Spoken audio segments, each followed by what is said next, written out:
Well, it looks like we've got a post-game and pre-game review to do, Raider Nation. And the future still looks bright, man. Playoffs are still in our grasp. Why don't we go ahead and talk about it?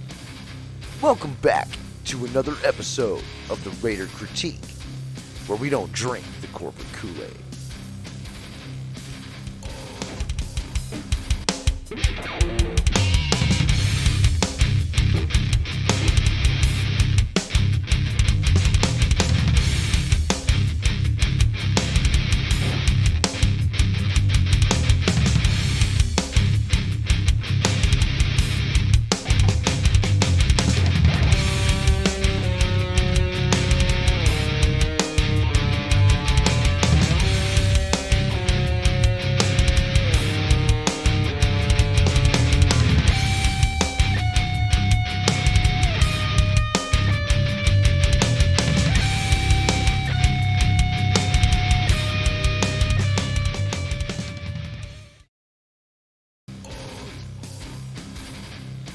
So what's going on, Raider Nation?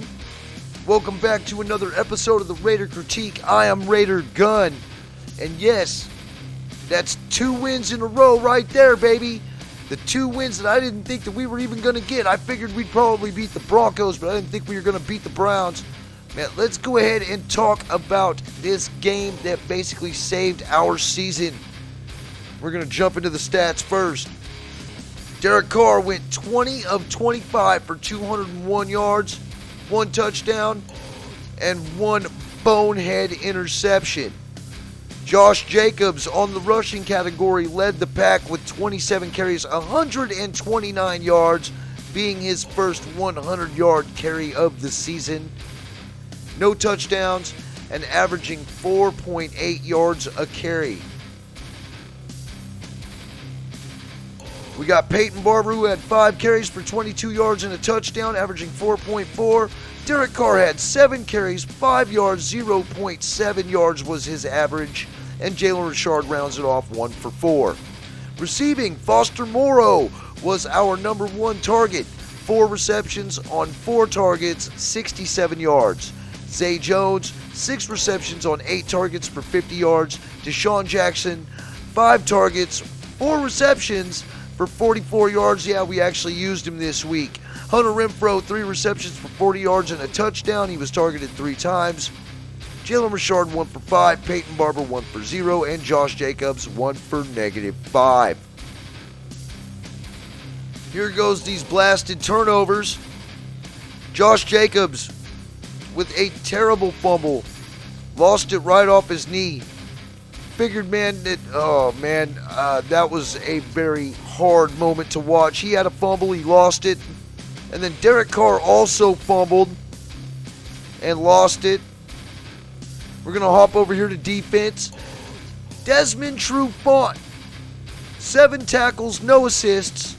Led the team in tackles this week. Denzel Perryman, who actually came back to play, 4 tackles, 1 assist.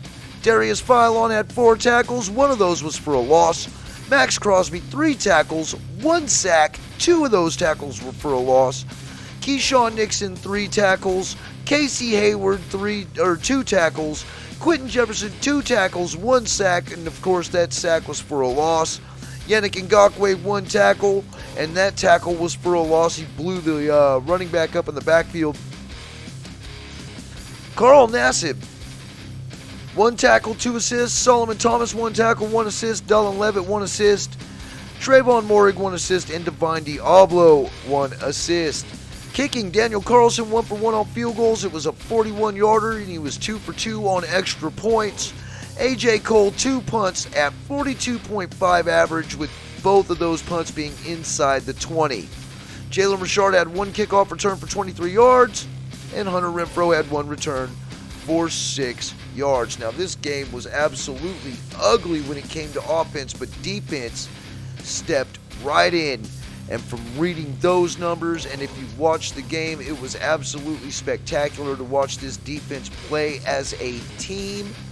And they did everything they possibly could to win this game and get the ball back to the offense. for that game-winning field goal that Daniel Carlson had to kick after Derek Carr drove the team down the field. Josh Jacobs really did have a rough game at the first half. He sure did. Bad enough to where people just wanted to go ahead and pull him. They didn't want to see him in there anymore. I mean, I know I was one. I did not want to see him in there any longer after that fumble. It was just, but wow, did he show up in the second half? He showed something clicked in him, definitely, especially with the guy who was being vocal earlier in the year about people needing to be held accountable and people who were quitting on this team and, you know, the things that he was saying. It was nice for him to actually jump up, get up, and take control, because that's exactly what he needed to do. This is the Josh Jacobs I remembered when we drafted him. The hard-nosed running back who could bash his way through the holes and carry a couple guys for about 5 or 6 yards. I mean, his yard per carry average, I believe, that for this game was 4.8. That is like almost 2 points, maybe a little under 2 points, or 2 yards per carry than what he's been doing all year long. I think he's averaging like a 3.2. So there was a huge improvement. Yeah, 4.8 was his average. So that's, you know, there was a lot of good things. A lot of people could say that their offensive player could be Derek Carr, going 20 of 25. He threw for 201 yards, which means I think this is absolutely like one of the first games that, well, besides last game, so this is the second game where Derek Carr has not thrown for over 300, and we've actually still won. So what does that tell you? That means that this team is finally starting to play like a team, and it doesn't have to ride on Derek Carr's shoulders as much anymore, especially with Josh Jacobs showing up like that and Peyton Barber. For real. The running game looks spectacular. But we could give it to Derek Carr. He could have the offensive player of the game. Or we could give it to Foster Moreau. Hell, we could even give it to Hunter Renfrow, who was our only lone touchdown. You know? But I'm not going to do that, because this man deserves it after everything he has done this year. He has finally broken the 100-century threshold that we all knew that he could possibly do, because he did it the year before and he did it the year before that. Finally, he showed up. And he was definitely a difference maker in this game, because without this dude, we definitely wouldn't have won. Derek Carr with that terrible interception that he threw. That was a terrible interception, although, you know, I don't think I could have done any better. I mean, it was just a bad read all the way around, and Chubb got up there and just, boop, popped it right up to himself. Really good play, man, on Bradley Chubb's end. For real. Should have been a pick six. You know, and I mean, it might as well have been. The defense, I mean, what could they have done? They were trapped on the the half-yard line. Trapped on the half-yard line. They're back already. Their whole body's already across the plane. You know, what could they have done?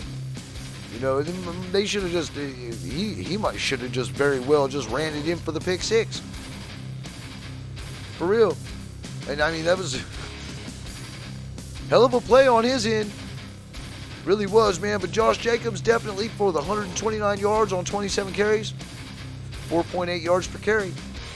He gets the offensive player of the week from the Raider Critique. A defensive player of the week. I've been sitting here talking and harping about this guy. He is definitely one of my favorite free agents who has come over to the team, and he finally showed up, and he did it for 2 weeks in a row. Desmond Trufant is definitely my defensive player of the week. Not only did he lead the team in tackles this week, but he was like glue all over the receiver that he was playing against. It was beautiful. I think it was Patrick. He was all over Patrick. They could not get Patrick the ball very often. And because of the good coverage down the field, it gave time for our players up front to get after Drew Lock, which helped out quite a bit as well. We got, 2 sacks? And probably quite a bit of hurries. But definitely, man, Desmond Trufant gets the Defensive Player of the Week. But that's the thing. This whole defense played so damn well. This defense is the only reason why we're winning these games. And our offense is finally finding ways to win, to get on top late. Now, I don't understand what it is, because we do have an explosive offense. We saw it on Thanksgiving, and we saw it with the same squad of players. I'm just hoping that they get it together, because the defense has already got it together. The defense is going to carry us. And we need a solid run game. We need more rushing attack out of Josh Jacobs like that, and Peyton Barber. If we're going to succeed and we're going to win these next 2 games, that's how we do it. You put up them yards, man. Put up them yards and put up them scores. But definitely, I want to give a round of applause to our offensive player and defensive player of Week 16, because you guys kicked ass. That defense kicked ass. That defense held Denver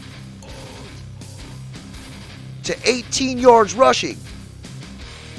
And now we have to go in here and face the Colts at their house in Indianapolis, which is a must-win game, as you can tell by the records. We improved to 8-7, while Denver falls to 7-8, and we are facing the Colts, who are 9-6. The Colts have been on fire with Carson Wentz. At first, when they went 0-3 at first, nobody really gave them any credit. But then they sat there and they hustled. They started putting it together, and now they have got one of the most killerest rushing attacks that I've ever seen out of any team, but that's not named Tennessee. At least in this in this era of football. No joke, man. No joke at all. This team has got a passing attack, and they've got a hell of a running attack that they just newly discovered, even though the guy's been on their squad for the past 2 seasons. But this is what grinds my gears, because the NFL is changing the rules again due to COVID. Now, the NFL and the NFL Players Association agreed to modify the COVID-19 protocols. And they did it on Tuesday, cutting the standard isolation period after a positive test for asymptomatic individuals. Asymptomatic individuals from 10 days to 5 days. And that's because they have a whole bunch of damn players on COVID, and honestly, so do we. Ever since we played the Browns, we seem to have gotten caught up with some COVID on the team, and quite a few people were on the COVID list. But the NFL is going to change the rules because they want the money. I guess they're sick and tired of seeing starters having to sit out, waiting for a negative result.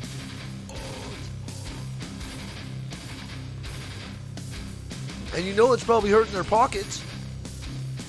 Now, I don't normally drink the corporate Kool-Aid, but this ain't going to hurt us at all, because I think that all of our guys will come back, and, all their guys are going to come back, and everything's going to be just like one big share COVID fest, but it's going to be one hell of a damn football game. So, I'm down with it, whatever. If that's what y'all want to do. If you're feeling pretty good and you can get out there and play, then you can play. And that's pretty much what the NFL is saying. I don't have any. Sure, I might think that there's, I don't think that this is very mindful.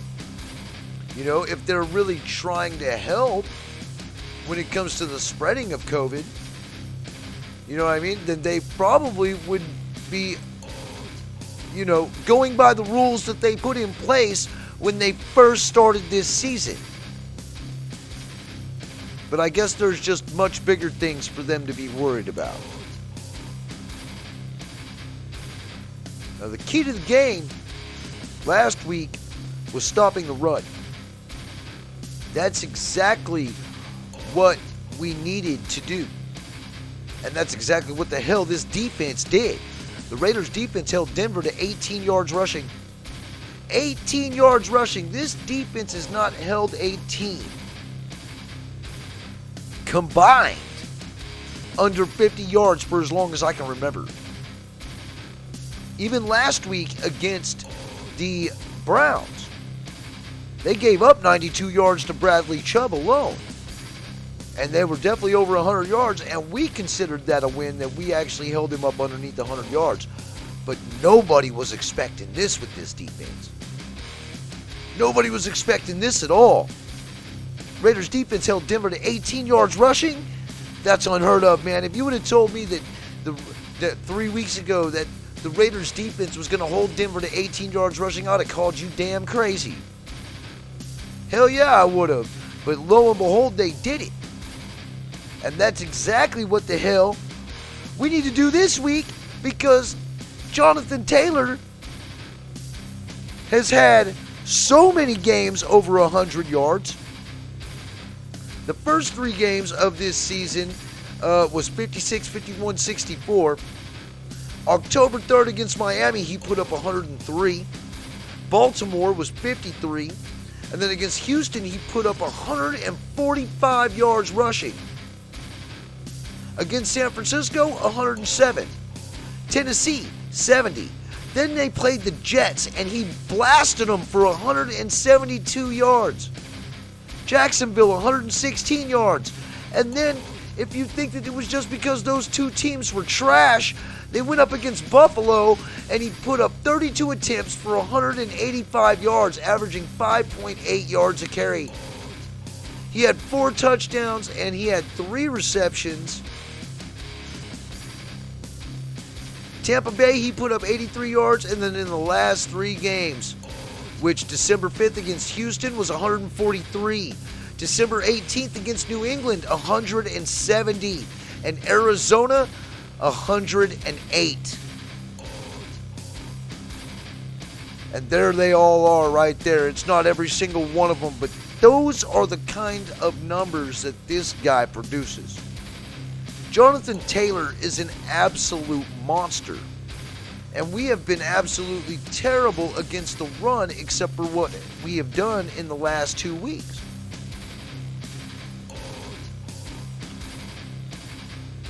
This defense is going to have to show up again and shut this dude down. And if Carson Wentz, who happens to not be vaccinated, is ruled out for 10 days, and if the NFL upholds their rule, then this is going to be one of the biggest weapons that we're going to have to worry about right here.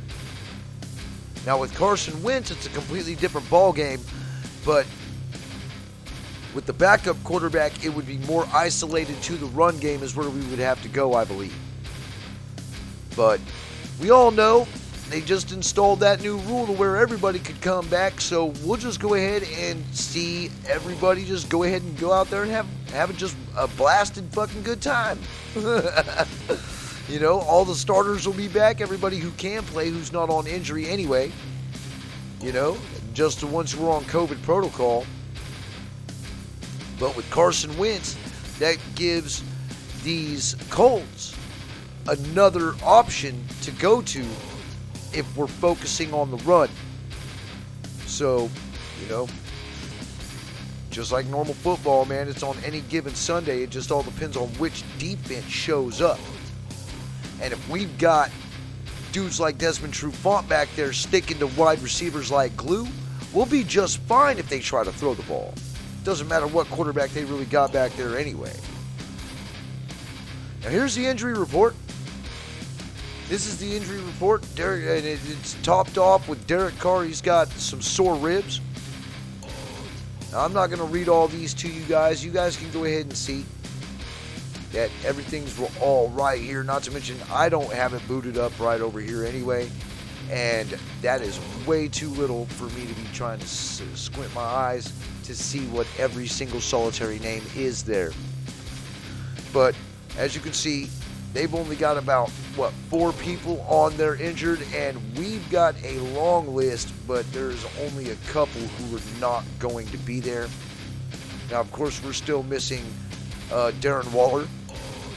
Darren Waller doesn't look like he's going to be able to come back, and he's also in the COVID protocol right now. So I really do think that he's probably done. We've all spoken a lot about Darren Waller the last couple of weeks. As a matter of fact, when we started losing, there were rumors going around that Darren Waller and Derek Carr weren't even getting along. I mean, it's so believable to me that I actually even talked about it. And I'm hoping that it's not so, but this is basically kind of showing that it may be. And even with the injury that he has, there's been a few people to actually confirm that he should not have been out this long. And it's just, it literally is, it's whatever they want it to be. I think that, him signing with LeBron's agent has a lot to do with it. But, who am I to say? I just know that he's not on the field. He would help immensely, but I do believe that we can win without him, especially since Derek Carrier is now on his way back. I don't know if he'll be playing this week, but he is definitely a great receiving tight end who can block his ass off. So I'm looking forward to having Derek Carrier back. We've missed him all year. I can also say that, Derek Carrier, Foster Moreau, and Helm would be on our lineup because if we do make the playoffs. That I'm pretty damn sure of. No joke. So anyway, I'm not going to even go over this injury report. I hope you guys could all take a look at it. It's not really like this is an audio podcast anyway, so you could always go back. This was another thing that we have happened this week, and this was something I wanted to get into. I did not want to get into it early in the video. I think a lot of people have said a lot about it already, and I really didn't feel like that I should actually even be able to talk about the man because I don't really know him. I can tell you this, he was definitely the icon that everybody calls him. Not only was he good for just the Raiders, but he was good for the NFL all the way around. John Madden did so much for this sport when it came to getting the eyes of everybody onto it. I don't remember him as a coach. I was born,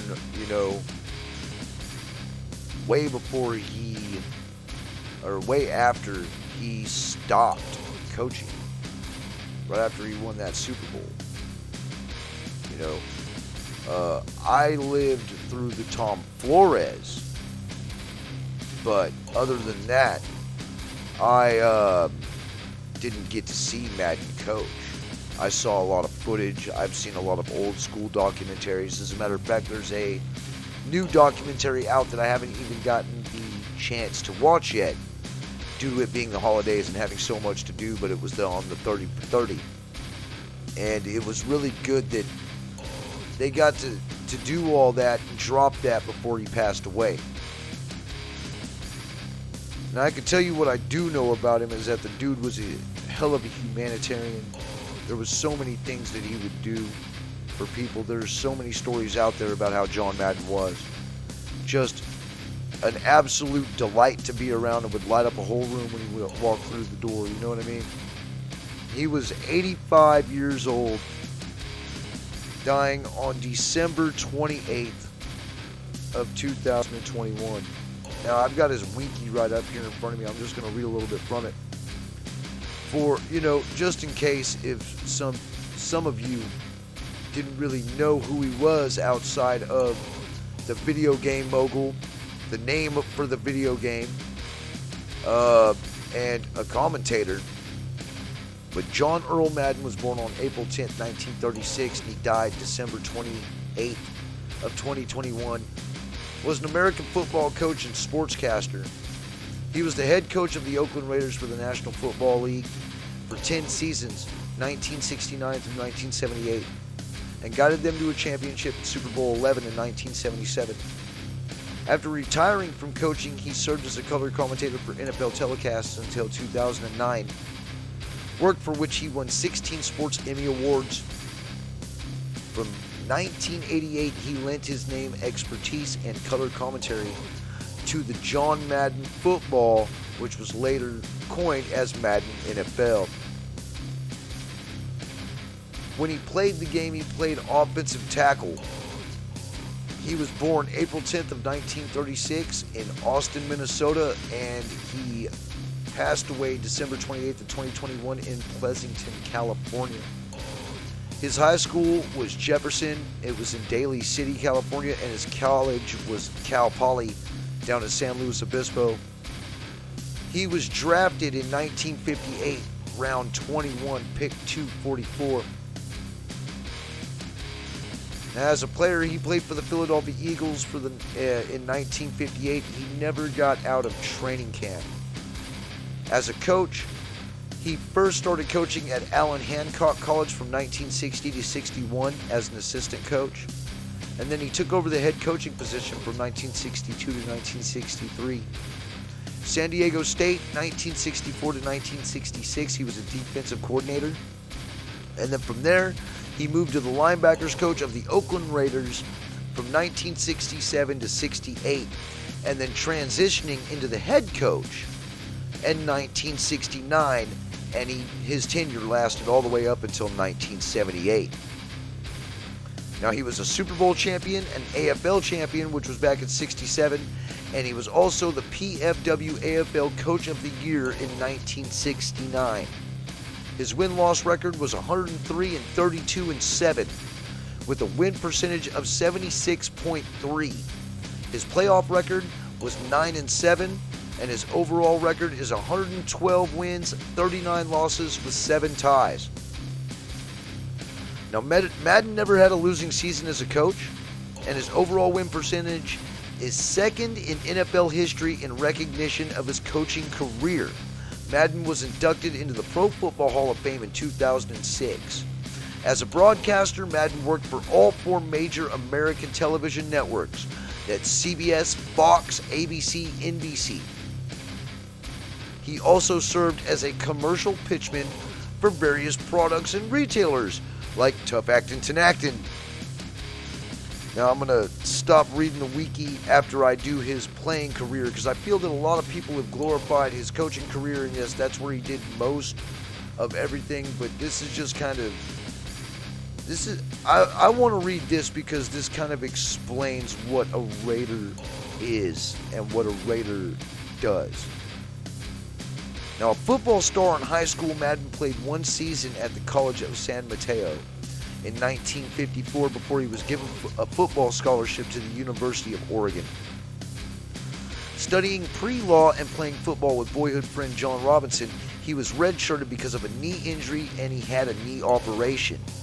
Then he attended the College of San Mateo in 55, then Gray Harbors College, playing in the fall of 1956, before transferring to Cal Poly in San Luis Obispo, where he plays both offense and defense for the Mustangs in 1957. Now, while earning a Bachelor of Science in Education in 1959 and a Master of Arts in Education in 1961, he won all conference honors at offensive tackle and was the catcher on Cal Poly's baseball team. Now, Madden was drafted in the 21st round. He was 244th overall by the NFL's Philadelphia Eagles in 1958. But in his first training camp, he suffered an injury on his other knee, ending his playing career without having an opportunity to play professionally. Now that's a story. That was just where his life was beginning. He probably thought it was over at that point when his knee blew out. But he bucked up. He didn't let it keep him down, and he strode forward to become one of the most winningest coaches ever in the NFL. How many years ago was that? And that was our coach. He was a Raider through and through. Through all the adversity, he got up and not only became one of the greatest coaches ever, but the greatest color commentator ever to speak about the game. Everybody loved him. He went from Raider favorite to NFL favorite at the drop of a hat. No joke. And even toward his later years, we all still wanted to hear from him. Because John Madden, he is definitely the greatest of all time. He is our version of Michael Jordan in the NFL. There's just going to never be anybody like him. There really isn't. And, my hat's off to you, buddy. We're going to all definitely miss you, and we lost a treasure in John Madden. Now, the football game, I will talk about that some other time, but I can tell you this when it comes to the football game, EA Sports, you do this man no justice with how terrible your football game is. That is definitely for certain. Now, I'm also going to be doing a continuing on, if you will, the John Gruden Email Chronicles with Volume 8, and my next guest is Raiders Scream. Now, I will be dropping that after the new year. I'm pretty sure that everybody has got their things to do during this holiday season, which, by the way, Merry Christmas and Happy New Year, by the way. It's, this is going to be dropping to you on New Year's Eve. So I just want to let you guys know that I have not forgot about this segment. We are definitely going to continue on. We have this one here, and then we move on to the finale, which I will go ahead and get in contact with every other guest that I have had on the show to where we can go ahead and do it live on StreamYard. So anyway, that's all I got, Raider Nation. This has been your post-game review for Week 16 and your pre-game review for Week 17. Don't forget to like, subscribe, and hit that bell for notifications. And you can always find me on Instagram at The Raider Critique. You can find me on Twitter and it's already down here on, it's not on the shield. Let me transition over here. There it is. It's right there. You can find me at InGun421 on Twitter as well. You can also find me on Facebook, but I don't really ever give that one out. Or you can even possibly just, find me in the chat rooms. I'm always hanging out. Who pretty much a lot of people who are doing Raider content, I'm always in there as the Raider Critique. I do not change names. I do not flop around. You'll see me mostly in Spotlight Raiders Talk, and you'll see me on Hammer's House, and you'll probably see me this Saturday on Raider Ben's podcast, talking that smack on his channel. And you'll see me also on Graphic Raiders every seldom as well. So, and Earn. I mean, I frequent all the chats, So that's just kind of how it goes. I like to go ahead and mingle with every single one of you. That's for sure. Now, I'm going to go ahead and get myself on out of here. It is late. I would like to go ahead and catch some dinner, but we've got a chance, Raider Nation. We've definitely got a chance. And if we win these next two games against the Colts and the Chargers, we're in. And then everybody can finally shut up at least about Derek Carr not making a playoff game. So anyway, I will be posting up my next video, which will be the pregame prediction Tecmo Super Bowl style, and I'll be doing that tomorrow. So everybody be on the lookout for that on New Year's Day. So until then, Raider Nation, enjoy the game. Let's just win, baby, man. It's the Raider Critique, man. I'm out of here.